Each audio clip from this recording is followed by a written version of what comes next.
Assalamualaikum warahmatullahi wabarakatuh. Kami di sini akan mempresentasikan hasil dari kerja kelompok kami, yaitu tentang membuat aplikasi sistem informasi apotek dengan dosen pengantu Bapak Rianto, STMT.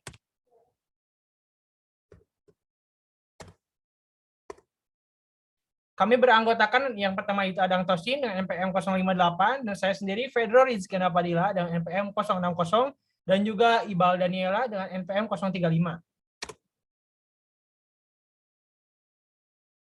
Nah, di sini kami ada poin-poin yang akan dibahas, yaitu yang pertama ada pendahuluan, yang kedua ada manfaat, dan yang ketiga ada perancangan basis data, dan terakhir kesimpulan. Yang pertama yaitu pendahuluan. Pendahuluan ini akan dijelaskan oleh Saudara Adang. Kepada Adang dipersilahkan. Ya, terima kasih kepada moderator yang telah mempersilahkan kepada saya untuk menjelaskan tentang latar belakang. Zaman sekarang ini sudah mulai maju, teknologi yang sangat canggih di mana-mana untuk membantu pekerjaan yang dilakukan oleh manusia. Kita ambil contoh di dunia apoteker. Saya melihat para apoteker masih menggunakan tenaga manual seperti dengan menulis di buku ketika melaporkan sejumlah obat, dan juga masih melayani pelanggannya dengan secara menulis di buku sebagai tanda transaksi. Oleh sebab itu, kami berniat ingin membantu meringankan sedikit pekerjaan para apoteker dengan membuat aplikasi sistem apotek berbasis desktop untuk meringankan sedikit pekerjaan para apoteker. Kami membuat aplikasi ini dengan mengacu pada 3 jurnal yang telah kami review untuk menjadi acuan dalam pembuatan aplikasi. A. Perancangan sistem basis data untuk mengklasifikasi jenis-jenis plankton di perairan Tarakan. Penelitian ini dilakukan untuk membuat perancangan basis data dalam mengklasifikasi jenis-jenis plankton menggunakan model relasi logika. Secara umum, target dari penelitian ini adalah membuat program basis data menggunakan model relasi logika untuk mengklasifikasi jenis-jenis plankton di perairan Tarakan.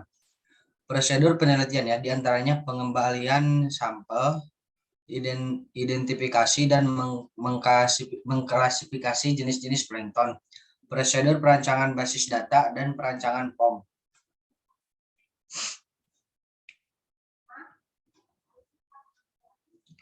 B. Perancangan basis data atau EMOS Marketplace sebagai transaksi PT Primarinti Sejahtera. Kini perusahaan membutuhkan basis data untuk menyimpan segala arsip yang berkaitan dengan segala macam urusan administrasi.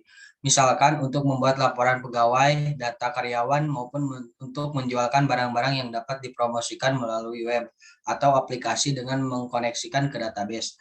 Database tersebut berfungsi untuk menyimpan dan menampung segala data yang dibutuhkan perusahaan. EMOS merupakan aplikasi penyedia layanan distribusi produk, farmasi, dan kesehatan antar bisnis sebagai sistem manajemen basis data yang dikenal memiliki fitur dan kecanggihan yang membuat pengelolaan basis data menjadi efisien dan efektif. Perancangan basis data yang baik akan mempermudah tujuan aplikasi dalam melakukan transaksi penjualan serta mengoptimalkan kinerja dari sistem manajemen basis data itu sendiri. Mungkin sekian dari saya yang dapat disampaikan. Saya kembalikan kepada moderator. Ya, terima kasih kepada Saudara Adang. Selanjutnya akan dijelaskan oleh Ibal. Kepada Ibal dipersilakan. Baik, terima kasih kepada moderator yang telah mengizinkan saya untuk menyampaikan materi yang akan dibawakan. C. Perancangan basis data perpustakaan sekolah dengan menerapkan model data relasional. Penerapan teknologi informasi sangat memberikan kontribusi yang cukup baik dalam kelancaran aktivitas. Penggunaan teknologi informasi yang tepat dapat membantu dalam mengambil keputusan di mana penyimpanan data telah didukung oleh salah satu komponen penting dari teknologi informasi, yaitu database atau basis data. Sistem database merupakan komponen dasar sistem informasi dari perusahaan besar. Sistem pengembang siklus database secara melekat terkait dengan siklus hidup sistem informasi. Proses perancangan basis data terdiri dari 3 bagian, yaitu perancangan basis data konseptual, logikal, dan fisikal. Perencanaan basis data perpustakaan akan memberikan gambaran sebuah basis data yang disusun dan dirancang sesuai dengan konsep DBLC atau Database Life Cycle, di mana dalam proses pembuatan database perpustakaan akan dilakukan sesuai dengan tahap. Hasil dari rancangan basis data model relasional, khususnya basis data perpustakaan, dimaksudkan untuk menjaga integritas data dari setiap tabel yang berelasi. Langkahnya adalah dengan cara memisahkan atribut-atribut yang nilainya sama akan ditulis hanya satu kali. Next. Dan yang kedua ada manfaat. Manfaat aplikasi sistem informasi apotek terbagi menjadi 4 bagian. Yang pertama, membantu apoteker dalam penginputan obat. Yang kedua, membantu apoteker dalam melayani pelanggan. Ketiga, membantu dalam pengarsipan obat secara efisien. Dan yang terakhir, melaporkan arsip obat dengan menggunakan cetak laporan. Mungkin sekian yang dapat saya sampaikan. Saya kembalikan kepada moderator. Ya, terima kasih kepada Saudara Iqbal. Selanjutnya ada yang ketiga, yaitu perancangan basis data. Ini adalah ERD dari pembuatan aplikasi, yaitu ERD Sistem Informasi Apotek. Yang pertama ada admin, aplikasi obat, dan juga transaksi. Alurnya yaitu admin login ke dalam aplikasi menggunakan akun yang sudah disediakan. Kemudian jika ada obat yang akan diinputkan, maka admin pun menginputkan obat ke dalam aplikasi. Dan obat pun akan terekap menggunakan aplikasi. Kemudian jika ada pelanggan yang akan melakukan transaksi atau beli, maka admin akan melayani transaksi pelanggan melalui aplikasi. Nah, selanjutnya akan dijelaskan oleh Saudara Adang. Kepada Adang dipersilakan. Terima kasih kepada moderator yang telah mengizinkan kepada saya untuk menyampaikan tentang struktur tabel. Struktur tabel tersebut di sini ada 2, admin dan aplikasi. Di dalam admin itu ada ID, nama, tanggal, dan jenis kelamin. Di dalam aplikasi tersebut ada data pengguna, transaksi, dan data obat. Selanjutnya ada obat dan transaksi. Di dalam obat tersebut ada ID, kode obat, nama obat, satuan, jumlah stok, harga kontrak, harga beli, dan transaksi. Di dalamnya ada nota, kode obat, nama obat, harga jual, jumlah beli, total bayar. Dan sekian dari saya yang dapat sampaikan. Saya kembalikan kepada moderator. Selanjutnya akan dijelaskan Saudara Iqbal. Saudara Iqbal dipersilakan.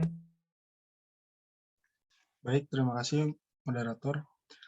Di sini saya akan menyampaikan spesifikasi software yang terbagi menjadi 3. Yang pertama ada MySQL. MySQL adalah sebuah perangkat lunak, sistem manajemen basis data SQL atau DBMS yang multi-ALU. Yang kedua ada Java. Java adalah bahasa pemrograman yang dapat dijalankan di berbagai komputer. Lalu yang terakhir ada NetBeans IDE 8.2, aplikasi pendukung bahasa pemrograman Java. Untuk spesifikasi hardware-nya, di sini ada laptop Dell dengan tipe Latitude E544 dengan sistem Windows 10 Pro 64-bit, BIOS A23, prosesornya Intel Core i5, memori 8GB, direct version DirectX 12. Terima kasih. Dikembalikan kepada moderator. Kemudian di sini ada saya jelaskan interface aplikasi. Yang pertama adalah tampilan loading seperti ini. Kemudian akan langsung menuju ke halaman login. Ini halaman loginnya. Kemudian kita login menggunakan akun yang sudah ada. Selanjutnya menuju ke menu utama. Di sini ada pengguna, data obat, transaksi, dan laporan obat. Ini adalah tampilan dari pengguna, yaitu untuk membuat akun. Tampilan dari data obat untuk menginputkan dan mengarsipkan obat. Kemudian ada transaksi. Ini adalah tampilannya. Dan yang terakhir ada laporan obat. Laporan obat ini akan menghasilkan seperti ini untuk pelaporan ke dokter. Kesimpulannya, aplikasi ini dibuat untuk membantu atau meringankan para tenaga apoteker dalam mendata obat dan melayani pelanggan, dan juga untuk menjadikan instansi mereka yang lebih modern atau mengikuti perkembangan zaman. Selanjutnya ini ada tampilan dari login. Yang pertama kita masukkan dulu akunnya. Ini halaman utamanya. Kita rubah warnanya dari putih. Kita bebas yang merubahnya mau ke warna apa. Kita coba warna ini saja. Ini ada tabel pengguna untuk memasukkan akun baru, misalnya Iqbal.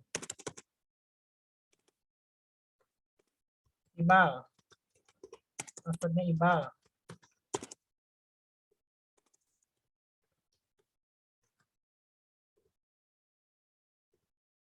create akun sukses. Kemudian ini ada data obat. Ini untuk menginputkan obat. Kemudian ada transaksi di sini. Ini adalah laporan obat. Kita coba untuk pelaporan obat ke dokter. Nah, ini ada tampilannya. Sekian dari kelompok kami. Mohon maaf bila ada kata-kata yang kurang berkenan. Wassalamualaikum warahmatullahi wabarakatuh.